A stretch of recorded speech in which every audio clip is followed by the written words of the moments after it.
Hey guys, it's me, and today I'm going to be showing you the Imperial Hovertank, which is part of the Rogue One line that was released just a couple days ago, as of the recording of this video. So, first I'll be showing you the minifigures. Now, one of the main draws of the set is, besides the Hovertank itself, is probably this guy right here, which is Chirrut Imwe.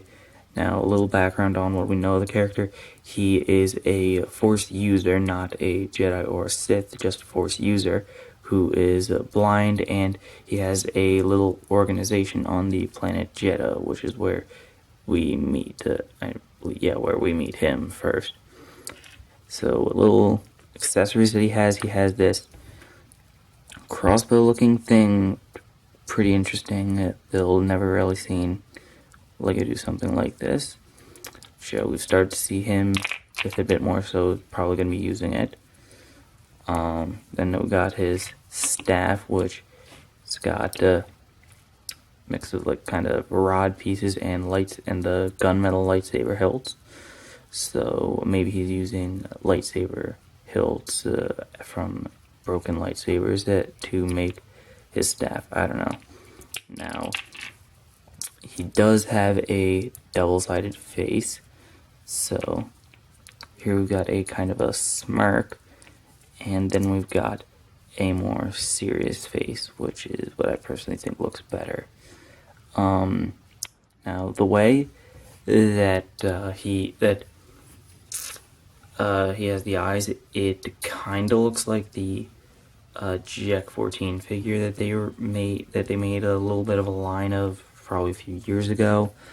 Now he does not have printed legs, but he does have a cloth piece, which is just for him, and it does look pretty nice. So he's got pretty nice looking torso. You could probably use that for some pretty good figures, and does have back printing as well if you take off the connector piece, which shows a little bit of a cape. Now, onto the Hovertank pilots. Now we do get two of them. The only real difference is one has a long rifle and the other has a shorter blaster, which I'd assume is supposed to represent an E11. Now, they do have they've gotten very good with printing, so let me see if I can find just knock something over. If you compare it to, say, like one of the older Stormtroopers, this one looks a lot better. It's improved with printing compared to this one from probably like, I want to say 6 years ago. Now, the back printing as well, pretty nice.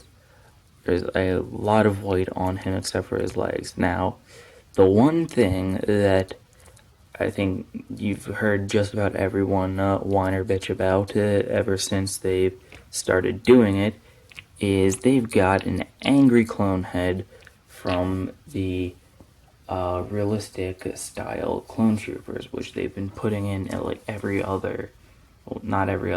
single thing, going from clone troopers to stormtroopers to First Order stormtroopers, and it's just ridiculous.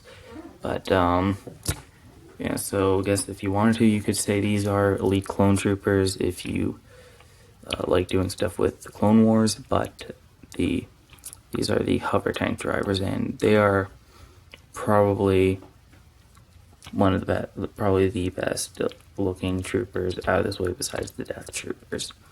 Now onto the Hovertank itself, which for $30, this is a very nice vehicle. It's actually like here's a size comparison. It's around as tall as one. It's around as tall as 1.5 minifigures, if you go, depending on. Yeah, a little bit around 1.5. So till it is a very wide. I believe when I counted, it was 25 brick. I believe it was 25 bricks wide. Probably goes to around, say 5. So it probably goes to around 6 or 7 or maybe 8 bricks tall. and then would be, I think I counted to around 30 bricks long. Maybe, I'm not sure. I'm sure I did it a while ago, but so you can see that it's got 2 side turrets and 1 right here, and if you can see there's the giant missiles. Let me get one where you turn this knob and then it comes out. Let's see if we can fire one just for a little test at tank driver. Probably miss. Maybe I put another. Maybe it came with actually a 3rd stormtrooper and just hiding it. So what? Okay, so back does have crate. Sorry, just had a little mind blank right there. Does have a crate that is meant to go on the back right here. Which you could give, which these are. This is actually a pretty nice looking crate. Like, you could probably get a couple of them and put them in bases if you wanted to, or just put them anywhere. Now, it doesn't have the Death Star plans or the instructions, but it does have a little pistol and some micro binoculars, so you can just probably just transporting supplies.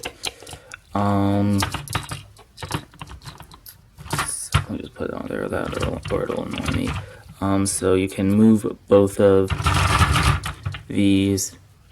I guess kind of reminds me of these super tanks from the Clone Wars, if any of you have actually seen it. But yeah, then we do have an opening hatch, which you can seat 1 minifigure in there.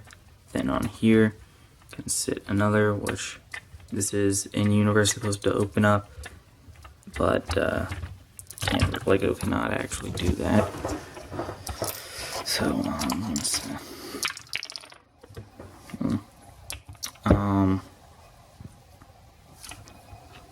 So you would try to do this one-handed, so it is not easy at all.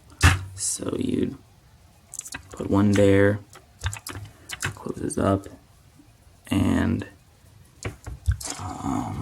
you get another in there. Once I'll get him in there in a second.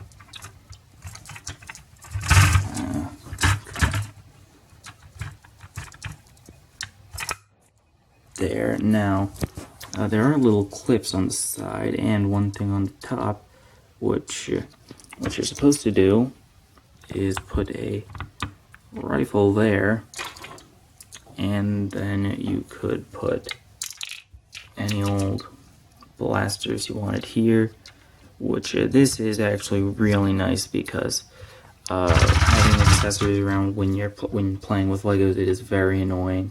Just trying to remember where you put what. So I like it when they do. I like it when they do this on sets and how they're doing it a lot now. So that would be the hover tank. So $30, you get three figures, pretty great looking set. That actually, now that I think about it, this would probably look nice with clone troopers. You could use this in pretty much almost any era, since it looks kind of generic depending on how you look at it, but you could use this with a lot of different stuff. So if you really like the look of it, then definitely get it.